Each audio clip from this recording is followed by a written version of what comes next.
We are in chapter 6, Mishnah number 6. This is the 48 ways to wisdom, and we've covered many different ways to receive wisdom. And now we're up to way number 12, and this is Bepilpul Talmidim, with the engagement of study, of rigorous, debative, argumentative study with our students. If you want wisdom, one of the ways to receive wisdom is via teaching, and specifically via engaging in this form of study called pilpul, which is the analysis and clarification of knowledge via questioning, via probing, via critically examining in a dialectic fashion with students. If you want to receive Torah, if you want to receive wisdom, one of the ways to do that is to have students, and specifically to engage with the students in the form of teaching and study called pilpul, which we're translating as in a debating question and answer format. So, of course, it's very easy for us to realize how teaching is going to be a form of study. You would think, just simply put, well, if you're teaching something, then you are conveying wisdom that you already have, and therefore you're not absorbing new wisdom. So just on first analysis, it seems kind of interesting that a way to study, a way to learn, a way to acquire more wisdom is via conveying extant wisdom that you have within you outwardly. That's upon first analysis. But of course, we know that that is not true. When you teach, when you are forced to articulate your knowledge, when you are forced to project your knowledge, when you are forced to share your knowledge, that in itself helps clarify and crystallize the knowledge and elevate it to a higher level. And this is why someone who has had the great privilege, the great fortune to be a teacher, to convey wisdom to others, to be able to educate other people, that's an experience that you cherish. And once you've got a taste of it, you're not willing to forfeit it. There's an interesting law in the Talmud about someone who hires a worker. You hire a worker, and they are working for you, but today there's no orders. Today there's no calls. Today there's just no work for them to do. But you hire them. So the law is you have to pay them. You have to pay them. Even though they're not working for you because you hired them, you are required to pay them for their time. But how much must you pay them? So the Talmud tells us that you have to pay them like an idle worker, which means the assumption of the Talmud is that people want to get paid. Well, people don't want to work. They'd rather sit home and chill out. But they need to get paid, and therefore they're only going to get paid if they work. And therefore they're willing to suffer to work to get paid. You have a laborer in the field. You got to plow the field in the hot sun. Who wants to do that? Who wants to do that? No one wants to do that. At least that's the assumption. But you want to feed your family. You're hungry. You want to have nice things. You want to get paid. And therefore you're willing to suffer in order to get paid. That's the assumption that the Talmud has. But what would someone be willing to accept to not work? Is there a minimum amount of money that a person would be willing to accept in order to experience, so to speak, mandatory retirement for a day? Suppose you pay a laborer $1,000 a day or $100 a day, but they're forced to work. Would they accept, let's say, $50 and then not work? Or whatever that number is, it's going to be less than what they are typically paid. That is what you need to pay your worker who is idle. But the halacha makes an exception. There is one occupation that we are assuming the person wants to do it. They're not just doing it as an excuse to get paid. And that is a teacher.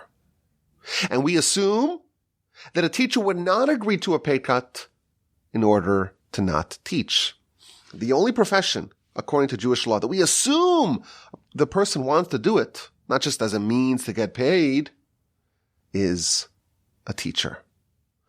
And that's because the experience of being able to assemble and acquire and digest knowledge, and then being able to spread that, to influence others, that's such an enriching experience, people don't want to forfeit it. The Talmud tells us that under the reign, the cruel and torturous reign of Hadrian, the Roman emperor, he made very restrictive, draconian rules against the Jewish people studying Torah. And one of the rules is that the public study of Torah was prohibited.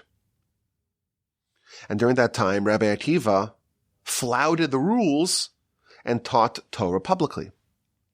And he was arrested. And the Talmud tells us that when he was in prison, the students were desperate. They wanted their teacher. And they would holler questions to him. And he would hear them and respond to them from his prison cell, from the dungeon that he was placed in. And one of the students was the great Rabbi Shimon Bar Yochai. And he came and he beseeched, so to speak, Rabbi Akiva to keep on teaching, and Rabbi Akiva responded with a line. He said, more than a calf wants to suckle, the cow wants to be milked. Meaning that the student, of course, benefits from this relationship. The student is able to absorb, to suckle, so to speak, to gain the milk, to gain the wisdom from the teacher. But the teacher actually benefits even more. And therefore, teaching is not something that a person wants to forfeit. They cherish it if they've had that opportunity. And there's a few reasons for this. One of the images of what teaching is really like, it's akin to a glass. A glass of wine or of milk or something like that. And if the glass gets full, but it's still absorbing new liquid, it begins to overflow. If you are a receptacle of knowledge, there is a cap, there is a limit, there is a theoretical point that once you reach that point, it's not possible for you to hold anymore without spreading it and allowing it to overflow to others. You have no choice but to spread it. When you have something wonderful, something insightful, something transformative, something life-changing within you, you're going to feel an urge to share it. And if you're able to do that, and you help other people improve their knowledge, improve their thinking, improve their learning, that is incredibly enriching and rewarding. And once you get a taste of it, you are hooked. It's such a meaningful experience. It's so rewarding. It is just impossible to abandon. And here we learn in this Mishnah that teaching is actually also a form of learning. When you teach, you are required to have a grasp of knowledge, a grasp of the subject that is orders of magnitude more clear than when you just study and don't profess it forward. No matter how well you know a given subject, once you're forced to teach it to others, and you have to adapt what you know to what someone else needs to know, and every student is different, and every student it clicks in a different way, so you have to learn how to rephrase what you know in 10 or 12 or 15 different ways. You have to learn how to present it in a way that it actually fits and is absorbed by the student. Such an experience will actually elevate that knowledge, and you will learn from teaching. And the Mishnah emphasizes specifically to teach to students. You could have friends, you could have peers, you could have colleagues, and you can teach to them, but you learn more from teaching to students. The Talmud records one of the great sages as saying I've learned a lot from my teachers. But from my peers, I've learned even more than I learned from my teachers. Umitalmidai yoser mikulam. And from my students, I've learned even more than all of them. When you are forced to teach to someone who is beneath you, so to speak, in knowledge, someone who is lower than you in knowledge, that experience makes you study even more. And the Maharal here in his comment tells us that there is a fundamental difference between how you teach a peer versus how you teach a student. When you have someone who's equal to you, they're on your level, you could rely on jargon, on vague words and concepts. You could just kind of create this opaque mishmash of complexity. You could just accept some premises and assumptions. It doesn't have to be so super clear because we all know what we're talking about. The demands on attaining clarity are much lower for a peer. But suppose you had to teach this to a child. When you have to teach something to a child, every component of your message has to be clear and understandable. The great scientist Richard Feynman would say, the way to learn, the way to understand something completely, if you could figure out how to teach it to a child, that's how you know that you understand it clearly. But of course, we don't need to go to modern day scientists. We have this already in the Mishnah 2,000 years ago.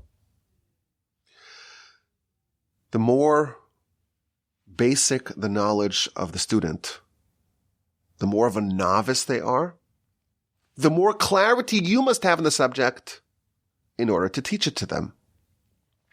If you cannot take anything for granted, you cannot skip any steps in building an idea, every component, every module of the bigger concept has to be clarified on its own, that is a way to achieve stunning clarity.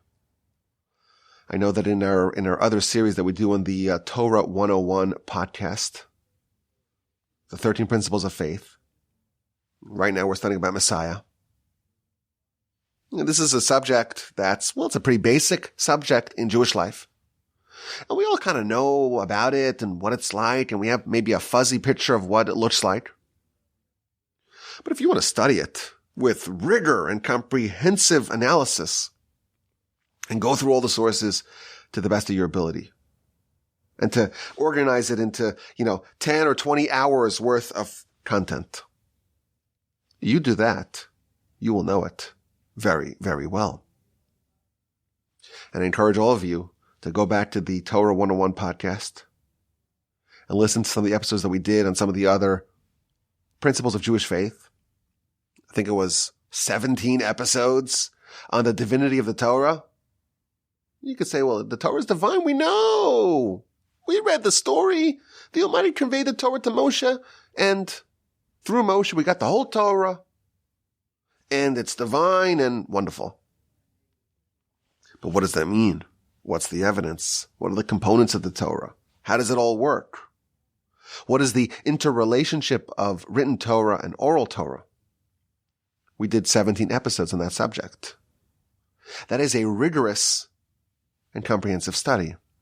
And I've felt that for me, it really transformed my knowledge about these subjects. If you have to explain a concept in English, and it has to be understandable to someone who doesn't have the same assumptions that you have, someone that doesn't have the same background in Jewish learning that you do, the only way to achieve that level is to make sure that you really, really know it yourself. In a similar fashion, the Talmud tells us that praiseworthy is he who comes to heaven and their study is in their hands. Their study is in their hands. So simply put, this means, well, that they have a firm grasp. It's on their fingertips, as we say, of Torah knowledge. The Maharsha in his comment, he says something else. What does it mean to have your Torah study in your hands? It means that you wrote it all down. You took comprehensive notes and you organized it in written form.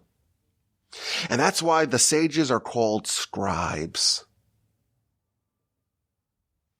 Just as teaching others helps you see any flaws or gaps in your arguments and your reasoning and your knowledge, in a similar way, when you're forced to write something down and organize in written form your thoughts and your ideas, that compels you to see where the flaws are and to fix them.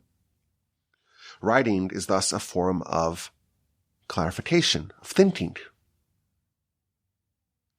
And here we learn in this Mishnah that one of the ways to achieve wisdom is via pilpul talmidim. Not just teaching, but teaching in a way that's defined as pilpul. Study is wonderful. Knowledge is great. But the level of learning that is required to achieve wisdom is called pilpul, which means to ask questions and to seek answers and to gain progressively more and more clarity. Now it's interesting, the Talmud, the book of Shabbos, page 31a tells us that when a person is summoned before the heavenly tribunal, they ask that person a series of questions. And one of the questions is, did you engage in knowledge with the form of study called pilpul? Did you really wrestle with the knowledge? They don't ask, did you study? Do you have knowledge? When someone really engages with learning and they're questioning every assumption and they're analyzing and debating every conclusion and they're trying to turn it over from every angle to see if it's airtight, if it's solid, that's an example of knowledge really being alive, really percolating within a person. The Almighty doesn't want us to become robots, to become just a repository of knowledge. If someone has dry and bland knowledge, evidently that's not enough to pass the heavenly tribunal. It has to be alive. And here we're told that one of the ways to teach and one of the ways to learn is to take the knowledge and to dice it up and to examine it completely with great focus and scrutiny. The advice they give to teachers is, if you're a chef, you work in the kitchen, and then once the dish is done, and it's all ready, it's got all the garnishing, it still looks perfect, then you bring it out to the customer, to the consumer. But that's not a good teacher. A good teacher has to take the patron into the kitchen and show them how the sausage is made. Show them every element that went into arriving at the finished product. That's what it means, pilpul. It means to really look at every angle and really see how you've arrived at that conclusion. When you teach, and when you teach in this manner, your clarity in what you study and what you know is immeasurably different. If you asked a student, here is a piece of Talmud, a piece of scripture, some idea. What are the 5 questions that jump out at you? Find me 5 questions that you have in this. That's a way of training them to think and to study in a investigative way. And if you do that, you're able to kind of find portals of more insight into that subject. This is way number 12. Teaching students via this form of teaching, via rigorous and comprehensive analysis, questions and answers, really trying to get to the heart of the matter and not taking anything for granted.